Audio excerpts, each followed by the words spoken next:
Hello friends, I am Manish Kumar. Welcome back my YouTube channel युवा Bharat. Friends, आज हम geography के नेक्स्ट लेक्चर में सोलर सिस्टम के बारे में डिस्कस करेंगे।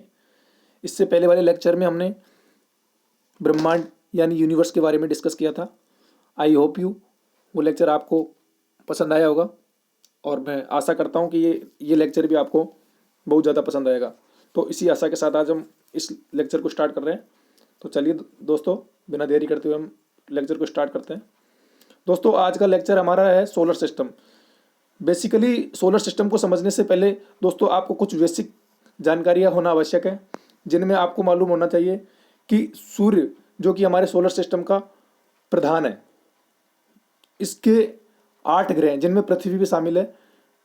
8 ग्रह परिक्रमा कर रहे हैं, इसके चक्कर लगा रहे हैं सूर्य के, जिनमें 8 ग्रह का नाम मैं आपको बता रहा हूँ। बुध, शुक्र, पृथ्वी, मंगल, बृहस्पति, शनि, अरुण और वरुण।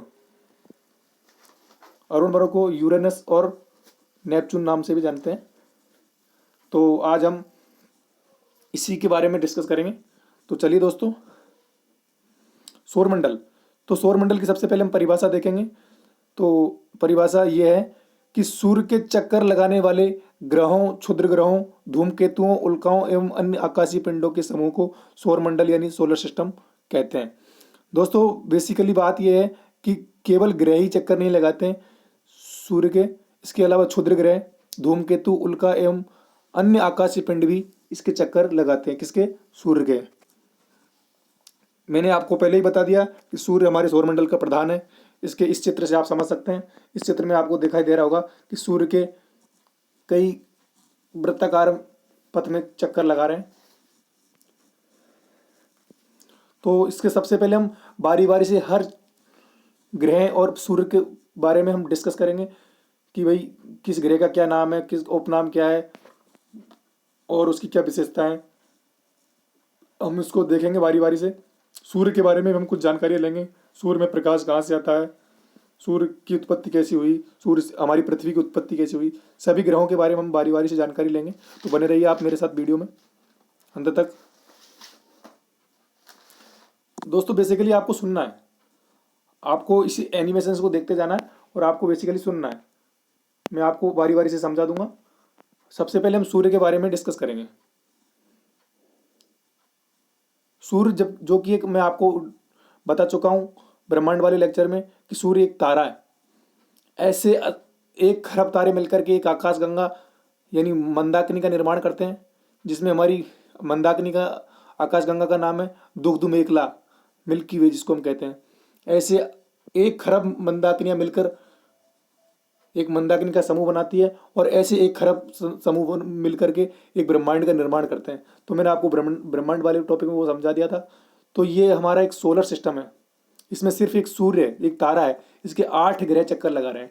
हम इन 8 ग्रहों और इस सूर्य के बारे में डिस्कस करेंगे और उपग्रहों के बारे में भी हम जानकारी लेंगे। तो चलिए सबसे पहले हम सूर्य के बारे में डिस्कस करते हैं कि सूर्य बेसिकली सूर्य में एक गैस पाई जाती है जिसको हम कहते हैं हाइड्रोजन।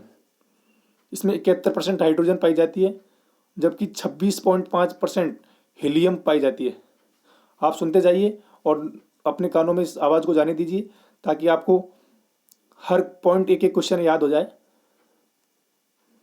इसमें आप वो कहते हैं ना, श्रवण शक्ति सबसे ज़्यादा वो होती है इंपॉर्टेंट, जिससे हम याददाश्त लंबे टाइम तक रख सकते हैं। तो आप बेसिकली इस एनिमेशन को देखते रहिए।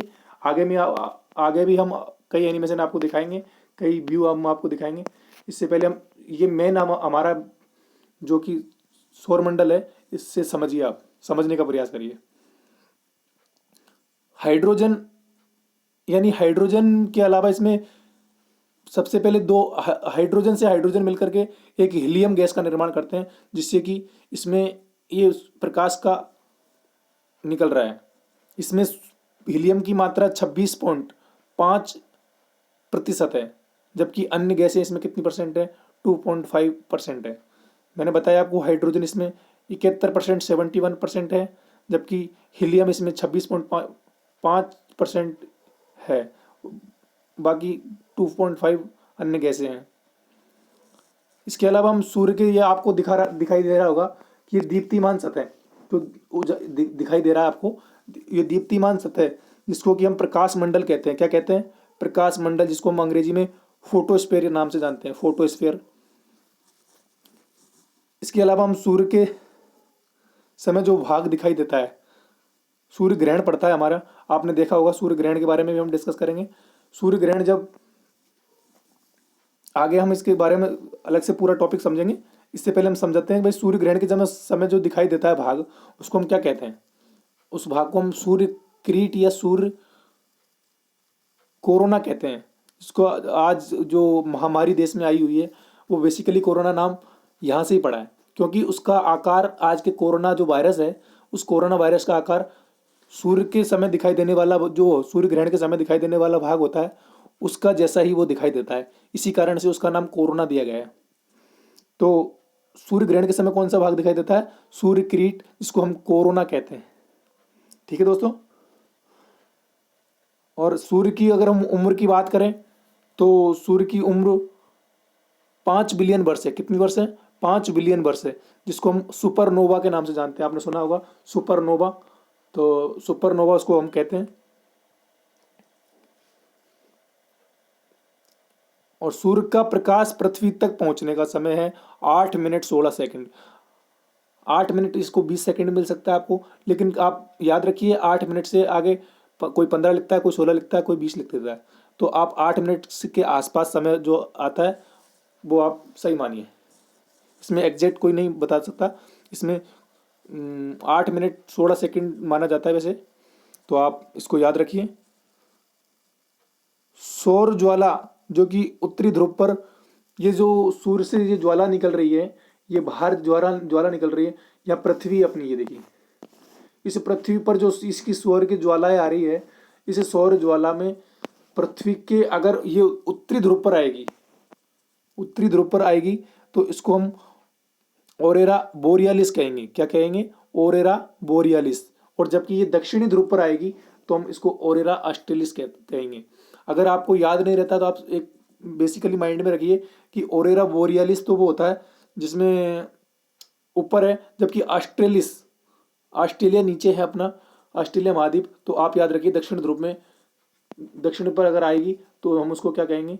ओरेरा ऑस्ट्रेलिस। सूर्य से पृथ्वी की बेसिकली दूरी, ये देखिए, सूर्य से पृथ्वी की दूरी कितनी हो सकती है आपके साथ?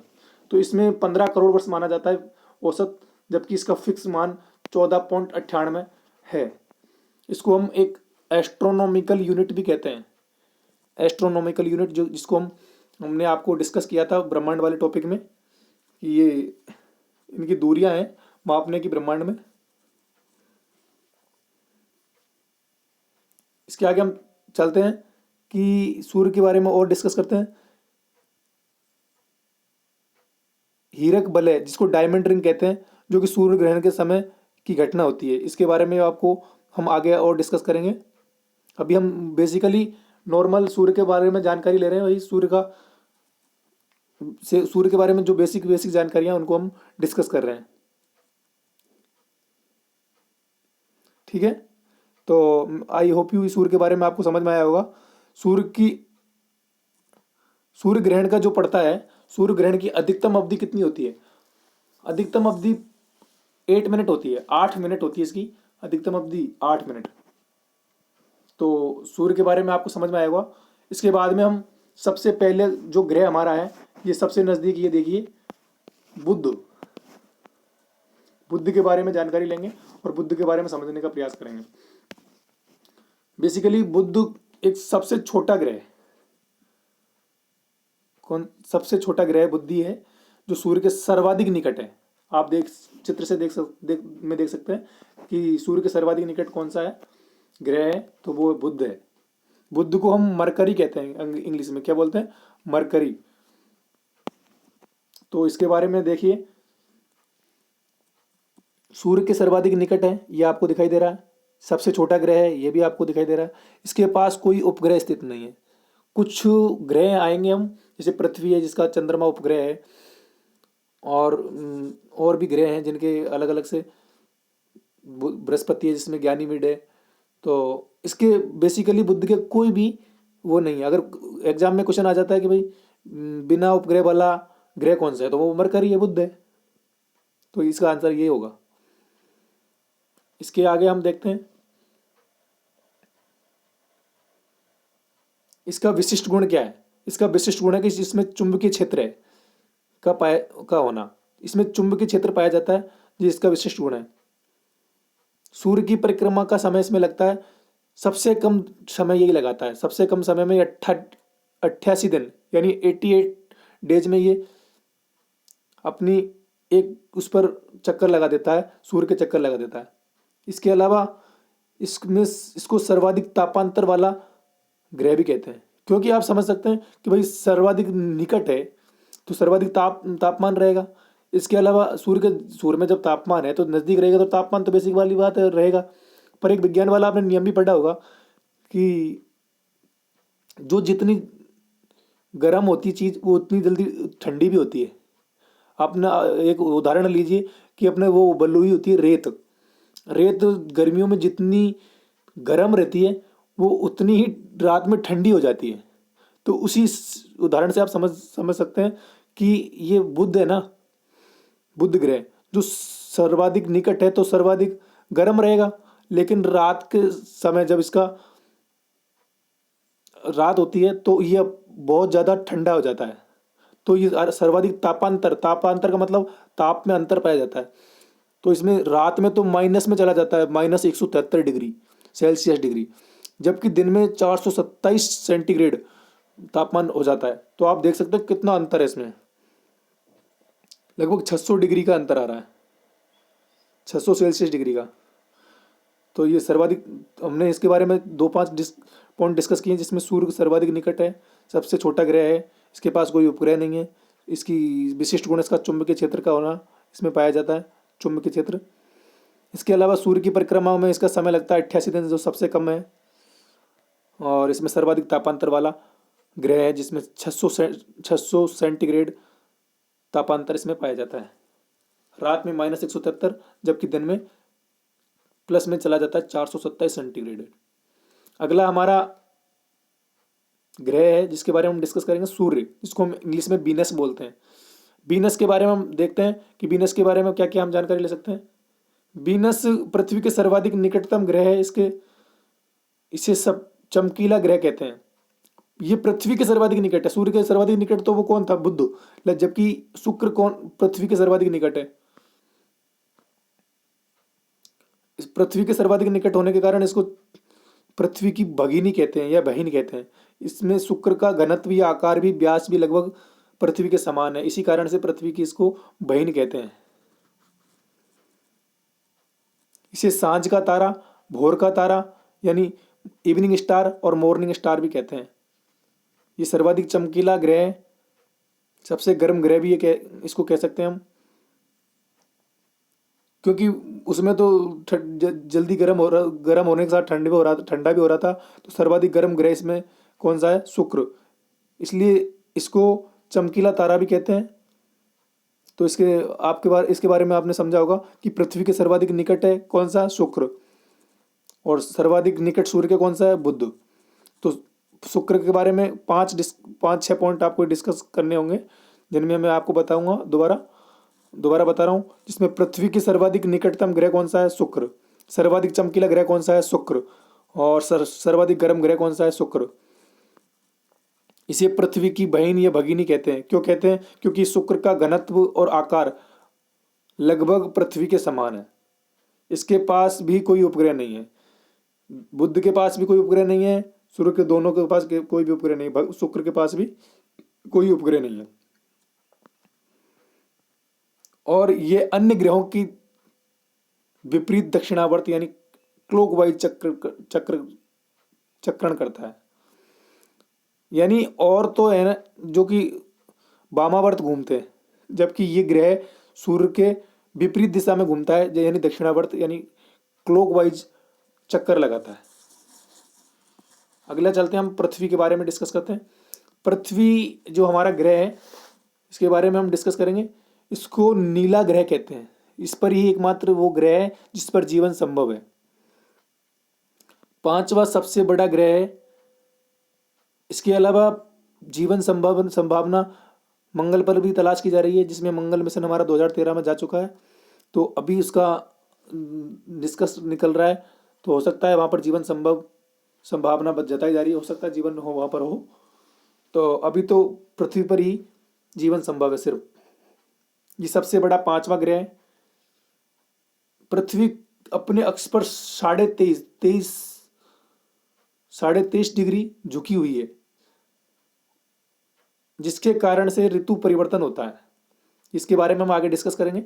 और त्रिज्या इसकी पृथ्वी की है 6400 किलोमीटर और व्यास है 12,800 किलोमीटर।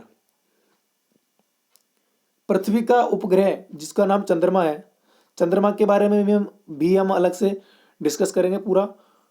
तो हम अभी पृथ्वी के बारे में डिस्कस कर रहे हैं।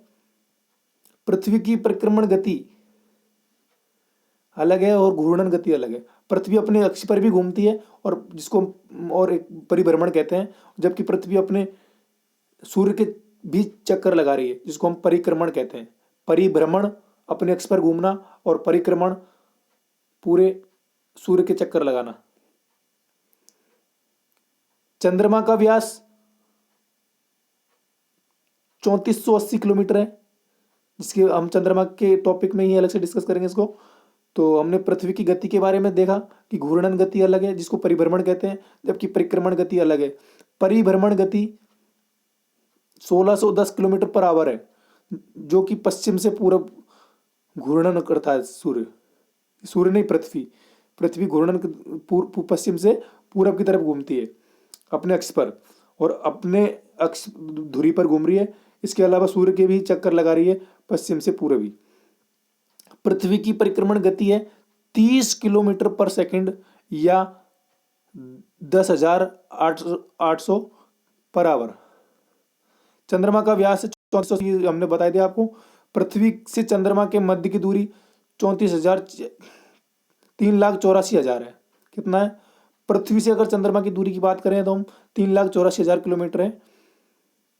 पृथ्वी का 23.5 झुकाव होना के कारण पृथ्वी में ऋतु परिवर्तन होता है। ऋतु परिवर्तन अगर 23.5 डिग्री अगर झुकी नहीं होती पृथ्वी, तो ऋतु परिवर्तन होना कोई संभव वाली बात नहीं थी, क्योंकि गर्मियों में सूर्य की किरणें कर्क रेखा पर सीधी पड़ती है, जबकि सर्दियों में सूर्य की किरणें कर्क रेखा पर तिरछी पड़ती है। कर्क रेखा 21 जून ग्रीष्म कर्क रेखा पर 21 जून में माना जाता है कि भाई 21 जून को कर्क रेखा पर सीधी पड़ती है। चंद्रमा का आंतरिक अध्ययन सेलेनोलॉजी कहलाता है। और चंद्रमा की पर एक धूल का मैदान भी है, जिसको हम शांति सागर कहते हैं, सी ऑफ पीस। चंद्रमा का परिक्रमण काल जिससे एक महीने का निर्माण होता है, जो 28 दिन का होता है, जिसको हम इसका घूर्णन और परिक्रमण होता है इसका काल। चंद्रमा अपने पृथ्वी के चक्कर लगा रहा है, तो ये 28 दिन में एक चक्कर पूरा कर लेता है। चंद्रमा का व्यास 3480 मैंने आपको बता दिया, तथा इसका द्रव्यमान पृथ्वी का 1/81 है। 1/81 आप समझ सकते हैं, बहुत अंतर आ रहा है। एक घटना होती है सुपर मून, एक होती है ब्लू मून। सुपर मून उस घटना को कहते हैं जब चंद्रमा पृथ्वी के सर्वाधिक निकट होता है। चंद्रमा पृथ्वी के सर्वाधिक निकट होता है तो उसको हम सुपर मून के नाम से जानते हैं, जबकि ब्लू मून एक कैलेंडर मास में जब 2 पूर्णिमा हो तो दूसरी पूर्णिमा के चांद को हम क्या कहते हैं? ब्लू मून कहते हैं। ब्लू मून लास्ट टाइम 2018 में हुआ था। एक कैलेंडर मास में जब 2 पूर्णिमा हो तो दूसरी पूर्णिमा को हम चांद को हम क्या कहते हैं? ब्लू मून कह सकते हैं। एक होता है साइनोडिक मास, इसको हम चंद्रमास कहते हैं। सूर्य के संदर्भ में चंद्रमा की परिक्रमा की अवधि 29.53 होती है। आगे हम डिस्कस करेंगे चंद्रमा के बारे में, हमने डिस्कस किया। अगला हमारा ग्रह का नाम है, उस ग्रह का नाम है मंगल, जिसको मार्स कहते हैं। मार्स इसमें एक पाया जाता है तत्व आयरन ऑक्साइड, जिसके कारण इसको लाल ग्रह कहते हैं हम। कौन सा ग्रह? जिसे पृथ्वी को हम नीला ग्रह कहते थे, उसी प्रकार हम मंगल को आयरन ऑक्साइड की अधिकता के कारण लाल ग्रह कहते हैं। इसका 25% झुकाव है, जबकि पृथ्वी का 23.5 डिग्री झुकाव है, जिसके कारण पृथ्वी के समान इसमें भी ऋतु परिवर्तन होता है मंगल ग्रह पर भी। इसीलिए जताया जा रहा है कि भाई मंगल ग्रह पर भी जीवन संभव हो सकता है। इसके दिन का मान एवं अक्ष का झुकाव पृथ्वी के लगभग बिल्कुल समान है। यह अपनी दूरी पर 24 घंटे में एक बार पूरा चक्कर लगाता है, जब भी पृथ्वी भी 24 घंटे में एक चक्कर लगाती है। इसके दो उपग्रह हैं, कौन कौन से?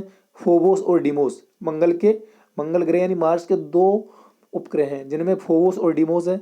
फोबोस के अलावा डीमोस है ना, जो सबसे छोटा उपग्रह माना जाता है। पूरे सौरमंडल का सबसे छोटा उपग्रह अगर हम बात करें तो कौन सा है? डीमोस। परिक्रमण समय इसका 687 दिन है, ये अलग है। जबकि अपनी पृथ्वी का 365 दिन होता है एक परिक्रमण काल, जो कि सूर्य के एक चक्कर लगाती है उसमें 365 दिन लगाती है, तो उससे एक वर्ष बनता है। और जो अपनी दूरी पर घूमती है उससे 24 घंटा यानी एक दिन बनता है। ठीक है। हमारा इसरो का मंगलयान वो 2013 में भेजा गया था, जिसको अभी भी उसका कार्य प्रगति पर है। अभी वो कुछ निष्कर्ष निकल रहे हैं, उसकी पिक भेज रहा है, फोटो भेज रहा है, तो हो सकता है उसमें जीवन का संभावना तलाशी जा रही है। अगला हमारा ग्रह है जिसका नाम है बृहस्पति यानी जुपिटर। जुपिटर के बारे में हम डिस्कस करेंगे। सबसे बड़ा ग्रह है, सबसे बड़ा ग्रह जो कि पूरे सौरमंडल का माना जाता है। इसका परिक्रमण काल सर्वाधिक है, 12 वर्ष में ये अपनी परिक्रमा करता है। सबसे बड़ा है तो सबसे धीरे धीरे घूमेगा, इस बेसिकली बात है। इसके अलावा इसका परिभ्रमण जो कि घूर्णन हम इसको कहते हैं, जो 10 घंटे में सबसे कम है। और जब सबसे बड़ा है तो परिभ्रमण तो सबसे पहले हो ही जाएगा।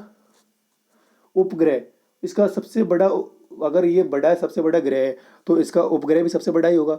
तो इसका सबसे बड़ा उपग्रह है जो कि इसका नाम है गैनीमेड, जो कि पूरे सौरमंडल का सबसे बड़ा उपग्रह है। सबसे छोटा हमने आपको बताया था डीमोस, जो कि मंगल ग्रह का है, जबकि सबसे बड़ा बृहस्पति का है, जो सबसे बड़ा इसका नाम है गैनीमिड। और सर्वाधिक उपग्रह भी इसी के हैं। बृहस्पति के सर्वाधिक उपग्रह माने बताए गए हैं कि भाई 79 यानी 79 उपग्रह हैं। सबसे बड़ा भी गैनीमेड इसके है और सर्वाधिक उपग्रह भी इसी के हैं। इसके अलावा हम शनि की बात करें, सैटर्न इसको पीला ग्रह कह सकते हैं माना जाता है, और दूसरा सबसे बड़ा ग्रह। इसमें मुख्य विशेषता इसकी है कि बलयाकार रिंग का होना इसमें पाया जाता है। इसमें 7 वलय आते हैं। इसका उपग्रह है, शनि का एक उपग्रह का नाम है जिसका नाम है टाइटन। आपने सुना होगा नाम टाइटन, क्योंकि सौरमंडल का दूसरा सबसे बड़ा उपग्रह है। बुध के बराबर इसकी लगभग माना जाता है कि भाई उसके बराबर इसका आकार है। पृथ्वी के समान सघन वायुमंडल इसमें पाया जाता है। पृथ्वी के जो वायुमंडल पृथ्वी में है, जो 5 वो होती है इसकी परत, उसके बारे में हम आपको बताएंगे, ओजोन मंडल वगैरह। तो इसी प्रकार से इसमें भी सघन वायुमंडल पाया जाता है शनि में। तो क्वेश्चन आ सकता है कि भाई पृथ्वी के समान सघन वायुमंडल कौन से ग्रह पर पाया जाता है, तो वो है शनि।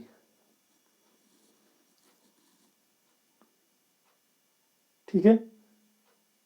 टाइटन की खोज क्रिश्चियन हाइजोन ने करी 1665 में। टाइटन इसका उपग्रह की खोज। अगला हमारा है अरुण, जिसको यूरेनस हम इंग्लिश में बोलते हैं। इस ग्रह को लेटा हुआ ग्रह कहते हैं। अरुण ग्रह को क्या कहते हैं? लेटा हुआ ग्रह। ये तीसरा सबसे बड़ा ग्रह है, पूरे सौरमंडल का तीसरा सबसे बड़ा ग्रह है। इसका तापमान -215 सेल्सियस डिग्री होता है। माइनस में है दोस्तों, तो आप समझ सकते हैं बहुत ठंडा है। खोज इसकी विलियम हर्शेल ने करी है 1781 में। किसने करी? 1781 में विलियम हर्शेल नाम के वैज्ञानिक ने करी। इसके अलावा इसका परिक्रमण काल हम देखें तो दक्षिणावर्त, जो कि हमने पहले कौन सा ग्रह के बारे में बात करी थी? शुक्र भी दक्षिणावर्त घूम रहा था। जबकि एक 2 ग्रह हैं पूरे सौरमंडल में, जो कि शुक्र और अरुण, जो दक्षिणावर्त पूर्व से पश्चिम घूमते हैं। जबकि बाकी सारे जो भी बचे 6 ग्रह वो पृथ्वी के वामावर्त घूमते हैं, यानी पश्चिम से पूर्व घूमते हैं। ये पूर्व से पश्चिम घूमते हैं। 2 ग्रह हैं सिर्फ जो पूर्व से पश्चिम घूमते हैं, अरुण और शुक्र। बाकी सब पूर्व से पश्चिम से पूर्व घूमते हैं। इसका उपग्रह का नाम है टाइटेनिया। टाइटन तो किसका था? शनि का। जबकि टाइटेनिया किसका है? अरुण का। और अंतिम हमारा ग्रह है जिसका नाम है वरुण या नेपच्यून। इसके अलावा हम आपको बताया कि भाई 9वें ग्रह के भी बारे में बात करेंगे। तो अभी 8वां ग्रह है वरुण, जो 9वां ग्रह, इसको ग्रहों की सूची से हटा दिया गया है। उसका नाम है प्लूटो, यम जिसको हम कहते हैं यम, प्लूटो, उसके बारे में भी हम बताएंगे आपको। सबसे पहले हम अभी इसका वरुण को देखते हैं। वरुण, इसको नेपच्यून कहते हैं। ये हरे रंग का कहते हैं, इसको हरे रंग का ग्रह है। हरा ग्रह मतलब इसको हम कह सकते हैं। तो इसमें शीतल मिथेन के बादल इसमें पाए जाते हैं। इसकी खोज इसकी खोज किसने करी? जोहान गाले नाम के वैज्ञानिक ने करी। इसका सन है 1846 में इसने की थी।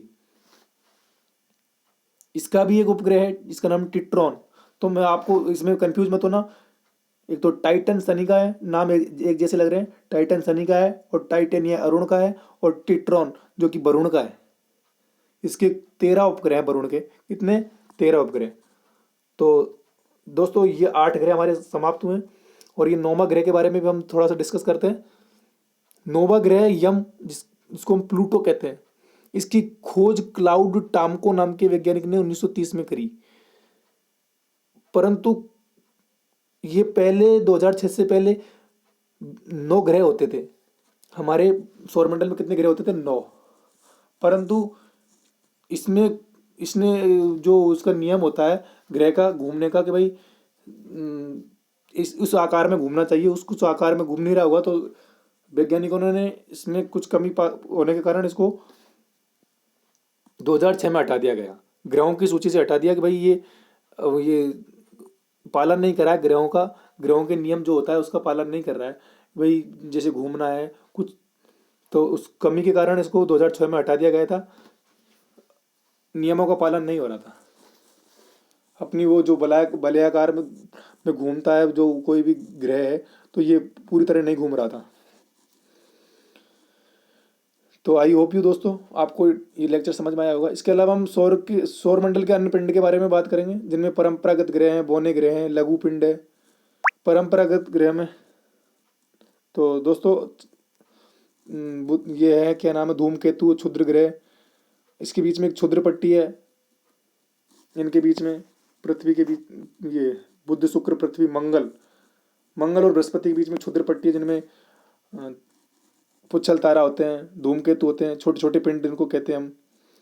एक हेले नाम का धूमकेतु था, जिसका परिक्रमण 76 वर्ष में होता है। अंतिम बार वो 1986 में दिखाई दिया था। अगली बार 1967 या में, अगर हम 86 में अगर 76 जोड़े, 76 वर्ष में दिखाई देता है, तो 2062 में लगभग वो दिखाई देगा। एक होता है उल्का पिंड, धूल के कण होते हैं, उनको हम क्या कहते हैं? उल्का पिंड। तो दोस्तों इसके अलावा सूर्य ग्रहण और चंद्र ग्रहण। सूर्य ग्रहण किसको कहते हैं? जब पृथ्वी व सूर्य के मध्य में क्या आ जाता है? चंद्रमा आ जाता है। सूर्य और पृथ्वी के मध्य में चंद्रमा आता है, तो कौन सी घटना होती है? सूर्य ग्रहण। जबकि चंद्र ग्रहण में सूर्य व चंद्रमा के मध्य पृथ्वी आ जाती है, तो उसको हम क्या कहते हैं? चंद्र ग्रहण। तो आई होप यू दोस्तों आपको लेक्चर अच्छी तरह पसंद आया होगा। तो इसी आशा के साथ हम विराम कर देते हैं अपने आज के टॉपिक को। वीडियो ज़्यादा लंबी हो जाएगी फिर तो। और अगर आपको कुछ इसमें कोई सवाल पूछना हो, तो आप कमेंट बॉक्स में अपना सवाल, अपना क्वेश्चन टाइप कर सकते हैं, तो आपको आपका जवाब मैं देने की पूरी कोशिश करूँगा। थैंक यू, धन्यवाद। जुड़े रहिए हमारे साथ। धन्यवाद आपका। आगे मिलते हैं हम अगली वीडियो में। तब तक के लिए बाय, धन्यवाद, गुड नाइट।